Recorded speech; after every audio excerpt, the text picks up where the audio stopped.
Obrigada, Ricardo. E também foi durante o governo Temer que a fiscalização de combate ao trabalho escravo foi totalmente... diminuiu-se muito, tirou o orçamento e ainda proibiu a divulgação da lista suja do trabalho, que era um instrumento muito importante para as empresas que foram flagradas com trabalho escravo serem conhecidas e divulgadas, né? E isso é muito importante, só para pegar esse ponto, porque houve uma grita generalizada. Por isso que ele não foi aprovado. É a hora de começarmos a gritar. Senão não vai sobrar mais nada. Quando a gente for gritar, a voz está aniquilada. Verdade. Agora eu vou passar a palavra...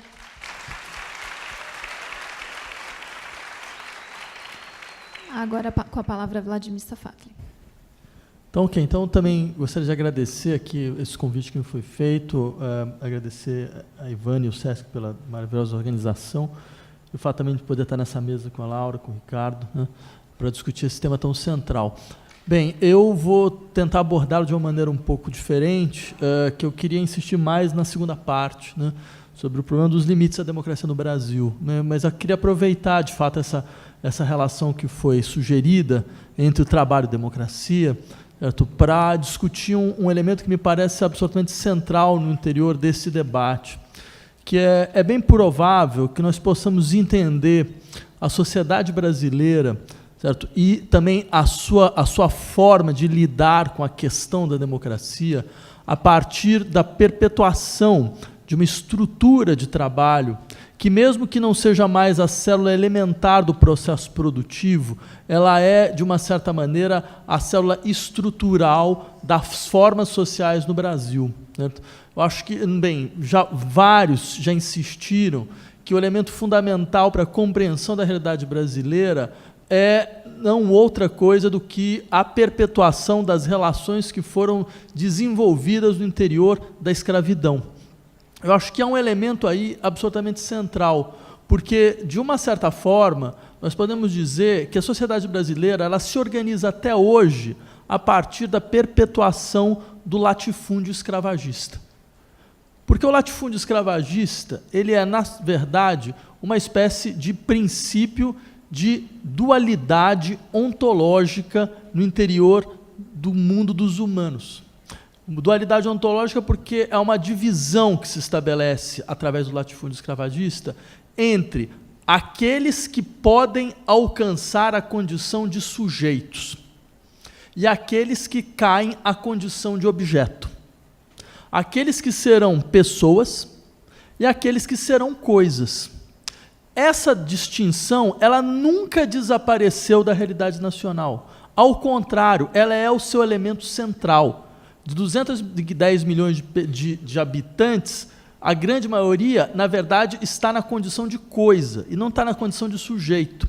E por que é possível dizer isso? Veja, no interior dessa dinâmica do latifúndio escravagista, sabe, um sujeito que morre, por exemplo, tem luto, tem narrativa, tem história, tem pranto, né, tem comoção social. Uma coisa que morre, ela não tem luto, ela não tem narrativa, ela não tem história, ela não tem lugar. É assim, 37 pessoas morreram na rebelião do presídio de Belém. 37 pessoas, sem nome próprio, sem nenhum tipo de possibilidade de mobilização de uma experiência social de luto. Isso é o elemento constituinte da sociedade brasileira. Isso nunca desapareceu, certo? Entre outras coisas, porque isso simplesmente expressa um certo tipo de perpetuação da condição social no Brasil, vinculada, de fato, como vocês percebem, a uma célula elementar de uma estrutura de trabalho que, mesmo fora, ou seja, mesmo não sendo mais, do ponto de vista do seu processo produtivo, uma sociedade escravagista no sentido forte do termo, ela é no sentido estrutural da sua reprodução material.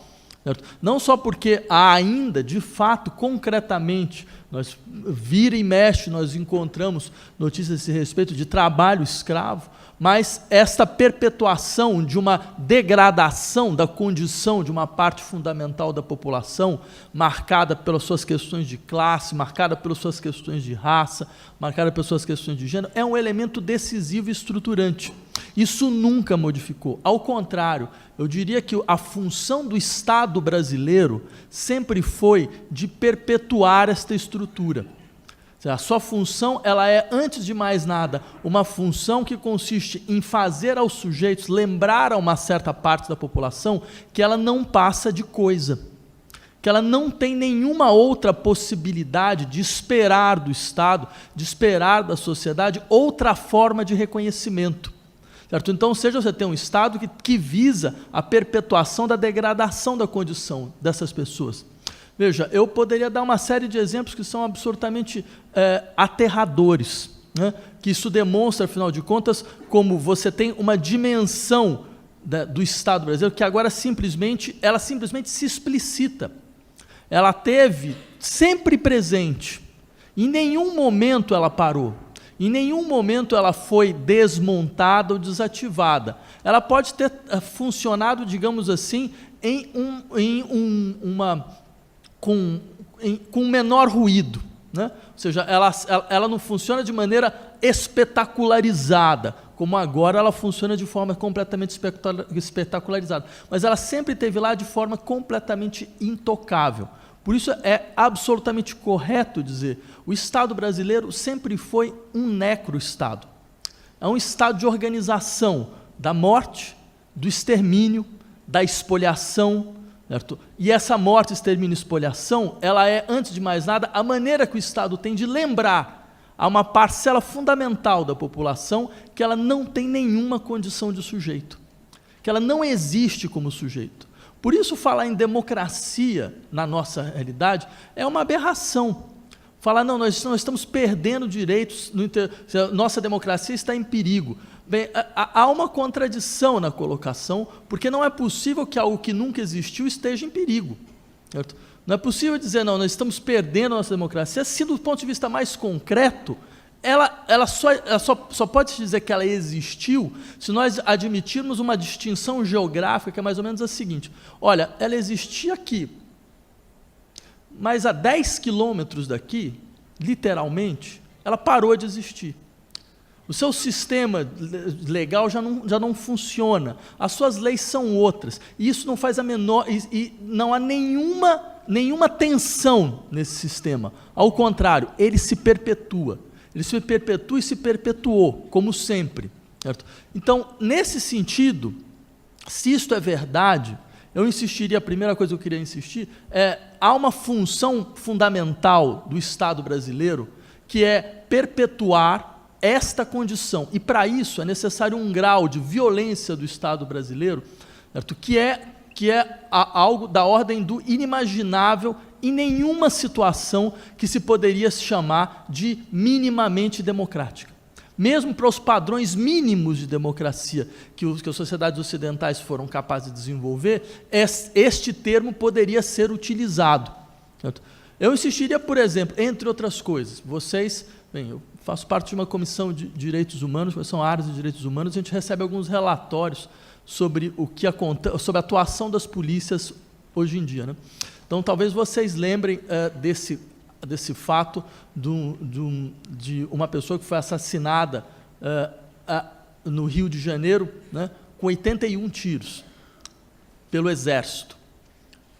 Não foram 81, foram 257. Isso foi um erro, não? 257 tiros foi um erro, né? Isso meses antes, no Morro do Falê, né, a polícia invadiu o morro, a polícia e o exército invadiram o morro, prenderam 17 pessoas em uma casa, torturaram essas 17 pessoas por 3 horas, a população, a comunidade ouviu tudo, as pessoas gritando, e depois essas 17 pessoas foram pela polícia mortas à faca. A faca. Isso é o Estado brasileiro. E depois elas saíram todas num saco preto, né, e foram jogadas numa caminhonete. Certo? E o que aconteceu com as pessoas responsáveis por esse massacre? Absolutamente nada, como é um pouco a história do Brasil desde sempre, né? Então, é importante a gente lembrar desse tipo de situação, é importante a gente insistir nesse elemento, certo? Para que nós possamos entender, afinal de contas, contra quem nós estamos nos debatendo quando é questão de tentar defender, ou pelo menos a possibilidade de existência de algo que nós poderíamos chamar de democracia e que nunca esteve, de fato, no horizonte concreto da vida da maioria das pessoas nesse país. Certo? É importante isso porque, se nós precisarmos, mais uma vez, nos mobilizar para, de fato, não tentar defender a democracia, mas tentar criá-la no Brasil, será importante saber contra quem nós precisamos lutar. Né? E, nesse sentido, talvez uma questão absolutamente central é todos os governos que passaram por esse horizonte pós-ditatorial que nós conhecemos no país desde 84 até hoje, né? Durante mais de 30 anos, nenhum deles colocou como uma prioridade efetiva, como uma questão central dentro da sua agenda, de fato, criar a democracia. Porque se fosse o caso de tentar criar a democracia, a primeira coisa a se fazer seria destruir essa estrutura necropolítica do Estado brasileiro. Seria, de fato, se contrapor a ela. Mas se houve alguma coisa que nunca ocorreu no Brasil, foi isso. Nós preservamos, por exemplo, certo, uma estrutura de forças armadas, certo, que, na verdade, hoje aparece como eixo central da degradação de qualquer espécie, de qualquer ilusão de normalidade democrática. Nós preservamos ela como um aparato fundamental de guerra civil. Peguem, por exemplo, qual é a definição das Forças Armadas na Constituição de 1988, que é a chamada Constituição, né, cidadã.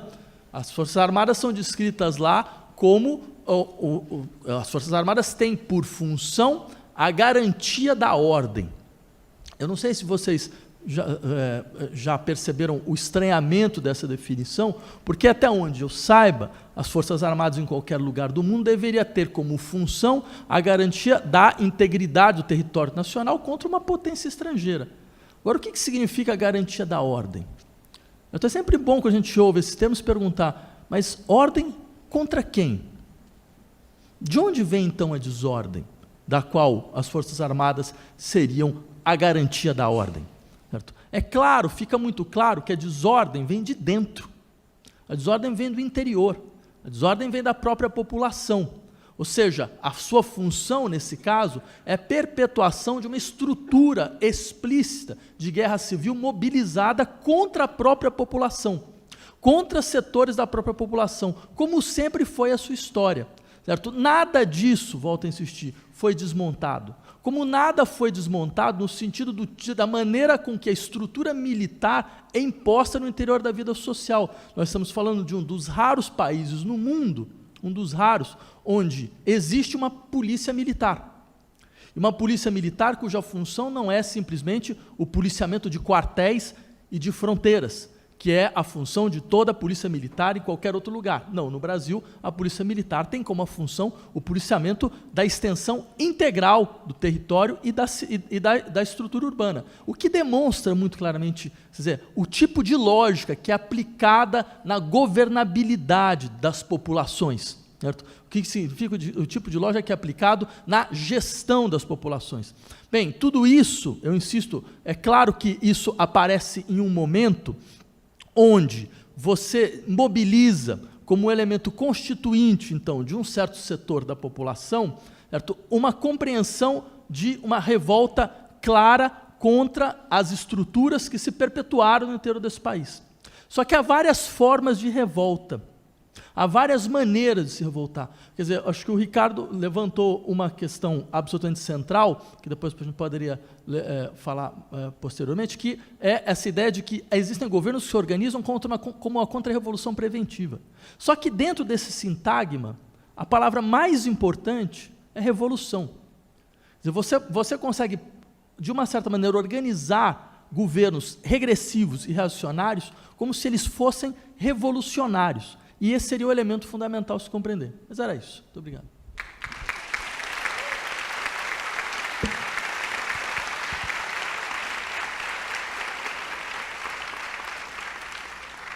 Obrigada, Safatli. Bom, agora a gente vai ter uma questão central e aí cada um vai ter mais 10 minutos para complementar, enfim, responder a pergunta e também complementar o que eventualmente deixou de dizer, para daí respondermos as perguntas da plateia, né? Então, eu queria trazer a questão... A gente está no momento de uberização do trabalho, né? Em que as trabalhadoras e os trabalhadores cada vez mais se tornam empreendedores ou empresários, como o Ricardo falou, empresários de si, burgueses de si, e a exploração ela tem sido levada ao extremo. Então, eu queria que vocês refletissem e trouxessem qual é a relação entre o desempenho econômico e a sobrevivência da democracia, até que ponto a democracia é dependente do capitalismo e em que medida essa lógica do empreendedor de si mesmo, que tem se espalhado para outros domínios da vida social, mina os pilares democráticos fundamentais. Aí eu acho que a gente pode começar com o Safatli, que falou por último. Mais 10 minutinhos. Tá. Organizar 10 minutos é sempre ruim, né? Vocês viram que não deu certo. Mas, de toda forma, eu tenderia, então, eu queria só dizer uma coisa a esse respeito, que é o seguinte: eu acho que essa ideia do empresário de si mesmo, ela é uma ideia muito boa e ela explicita de uma maneira clara, certo, o que é uma certa lógica atual do processo de gestão social. Eu queria abordá-la de uma outra forma, que é mais ou menos a seguinte: eu queria voltar um pouco ao início do neoliberalismo, né, nos anos 30. Né. Vejam, antes de... Quer dizer, você tem um fato, um fenômeno fundador, foi um colóquio que aconteceu no final dos anos 30, chamado colóquio Walter Lippmann, onde se discutiu pela primeira vez, certo, a compreensão de que o liberalismo havia falhado. Né. O liberalismo havia falhado por quê? Porque esse liberalismo manchesteriano, ligado à ideia do livre comércio, ligado à ideia do empreendedorismo, acreditava que bastava você retirar as estruturas do Estado, que esta tendência apareceria naturalmente na vida social. Certo? Ela seria uma espécie de a essencialidade da sociabilidade, da relacionalidade humana.